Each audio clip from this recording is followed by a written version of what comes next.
Joseph, son époux, qui était un homme de bien et qui ne voulait pas la diffamer, se proposa de rompre secrètement avec elle, nous raconte Matthieu dans l'évangile de ce 4e et dernier dimanche de l'Avent.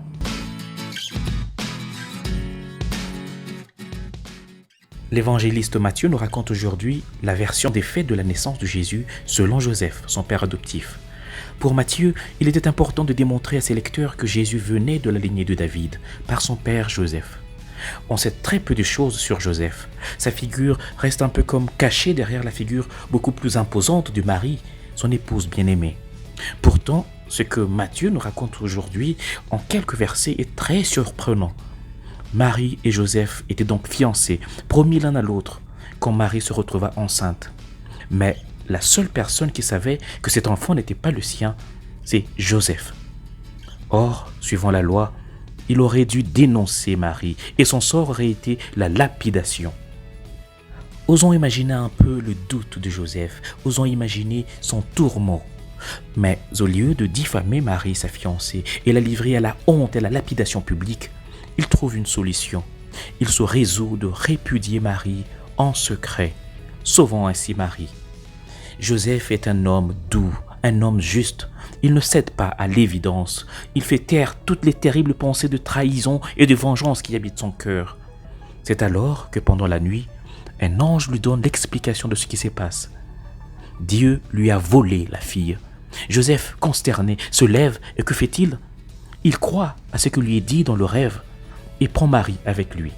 « Joseph, fils de David, dit l'ange du Seigneur, ne crains pas de prendre avec toi Marie, ta femme, car l'enfant qu'elle a conçu vient du Saint-Esprit. » Combien de fois, chers amis, dans nos vies, nos esprits logiques et pratiques nous disent-ils quelque chose, et pourtant nous savons au fond de nous qu'il y a quelque chose de plus, quelque chose d'inexpliqué, quelque chose qui nous offre une vérité plus profonde.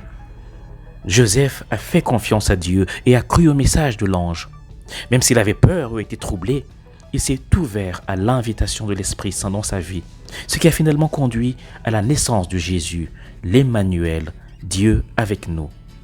Prions pour une plus grande ouverture d'esprit dans nos vies en ce temps de l'Avent, dans l'attente de la célébration du mystère de la nativité de notre Seigneur Jésus-Christ, le Verbe de Dieu fait chair. Prie donc avec moi. Merci, ami Joseph, Père bien-aimé de notre Seigneur Jésus-Christ, parce que tu as cru au Dieu de l'impossible, parce que tu as accepté que ta vie soit gâchée par Dieu, parce que tu as sérieusement cru que les dieux de la promesse pouvaient se servir de ta bien-aimée Marie pour entrer dans l'histoire. Rends-nous capables de rêver, rends-nous capables de laisser Dieu changer nos vies, si cela aide à sauver l'humanité et continue à veiller sur l'Église. Amen. Et que le Seigneur te bénisse et te garde, ta famille et toi-même, au nom du Père et du Fils et du Saint-Esprit. Amen. Bon dimanche chez vous.